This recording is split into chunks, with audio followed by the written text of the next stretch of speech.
Hello guys, welcome back to my channel. तो one husband is enough का episode 20 को शुरू करते हैं। तो मैं आपको 80 लाइक्स, 500 सब्सक्राइबर एंड 30 कमेंट का टारगेट देता हूं। तो शुरू करते हैं। एपिसोड के शुरुआत में वासिन बेग का मेंशन को दिखाया जाता है और हमें हमारा बटलर को दिखाया जाता है।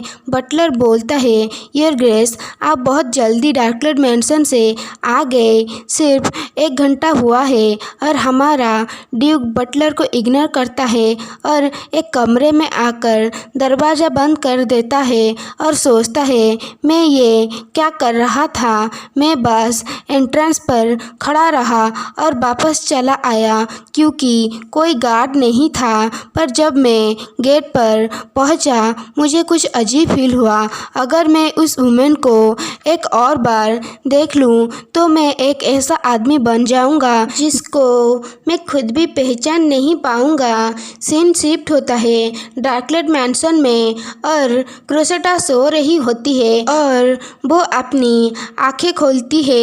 तभी रोजर बोलता है, तुम उठ गई। क्रोसेटा झटके से उठ जाती है और बोलती है, रोजर, मुझे माफ़ करना उस अजीब मेडिसिन के लिए जो मुझे क्राउन प्रिंस ने दिया था।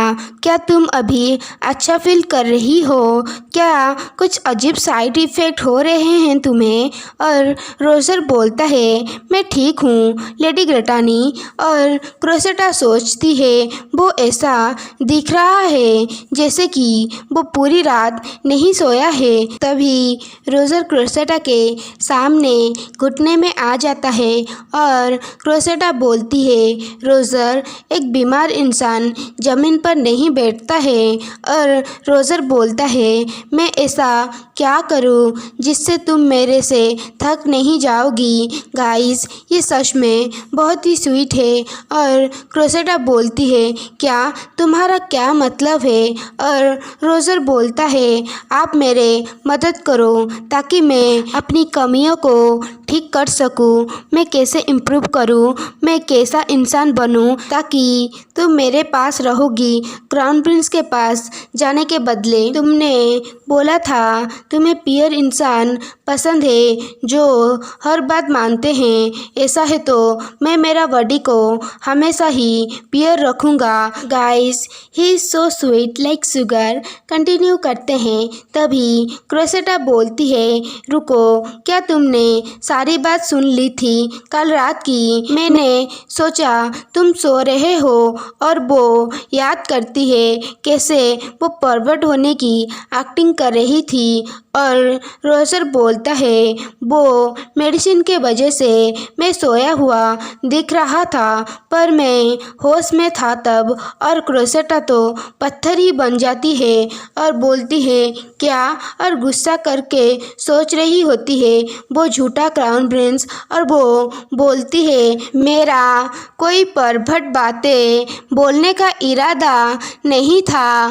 क्राउन प्रिंस मेरी बात पर यकीन नहीं कर रहा था। मैं जो भी बोलूं तो मैंने बहुत सारी बातें बोली उसे भगाने के लिए। ये सब झूठ था, तुम मुझे गलत मत समझो। और रोजर तो बहुत ही खुश हो जाता है और बोलता है, क्या वो झूठ था? और क्रोसेटा सोचती है, कल मैंने जो भी बोला उसे सुनने के बाद और सच मानने के बाद पहली चीज़ जो तुमने मुझे पूछा कि मैं ऐसा क्या करूं कि तुम मुझसे बोर ना हो जाना, कल वो चौंक गया होगा मेरा ऐसे बिहेवियर से। पर फिर भी और क्रोसेटा बहुत ही इमोशनल होती है। और गाइस, हमारा रोजर सच में एक ग्रीन फ्लैग है।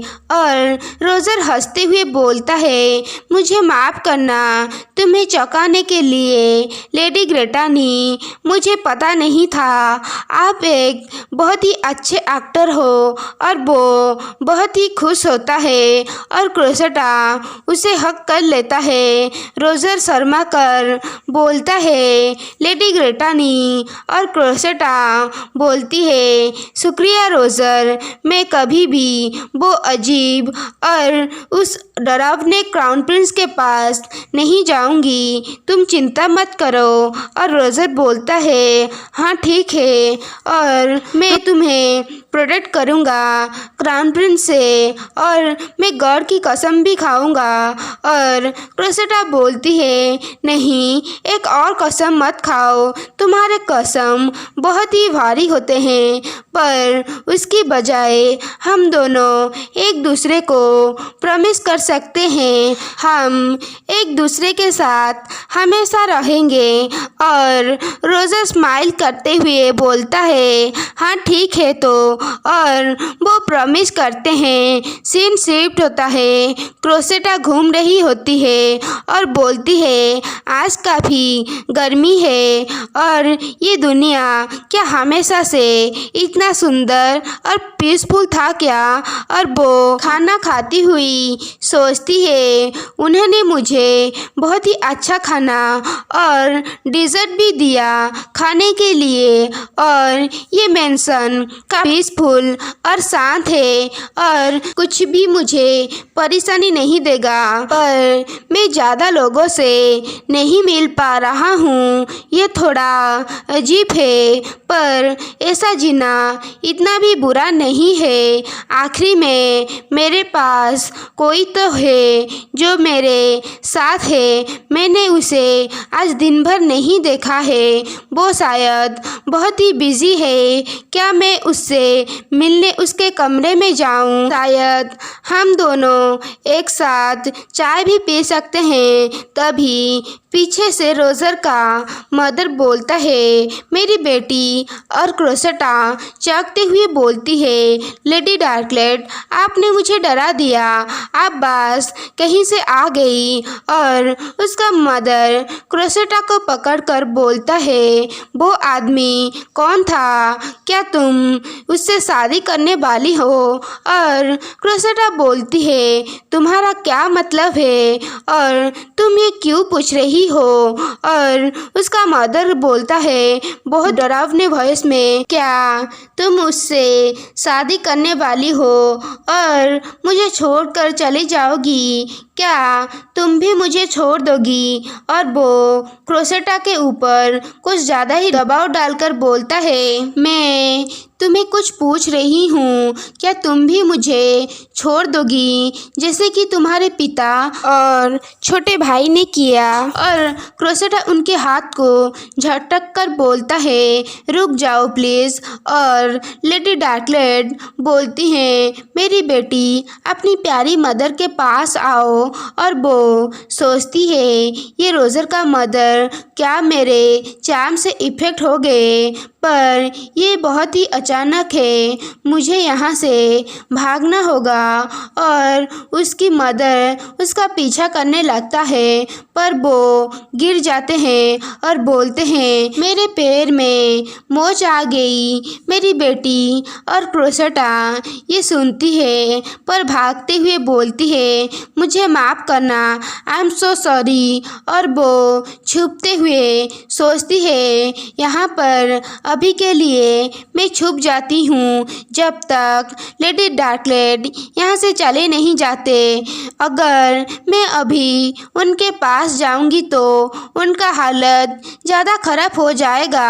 अगर रोजर को पता चलेगा मैं खो गई हूँ तो वो मुझे ढूंढने आएगा। रोजर उसके मदर से बहुत ही प्यार करता है और वो मेरी और बहुत ही अच्छी है, पर अब मैं उसे कैसे बोलूँगा, मैंने उनको तोड़ दिया है। सीन शिफ्ट होता है रोजर के ऊपर जो बहुत ही हैंडसम लग रहा होता है और सोचता है ये बिल्कुल इजी नहीं है एक बारोन बनना पहली बार, और उसके ऊपर बहुत सारे कर्जे। पर सबसे बड़ा प्रॉब्लम है होली सी मुझे अकेले नहीं छोड़ेंगे।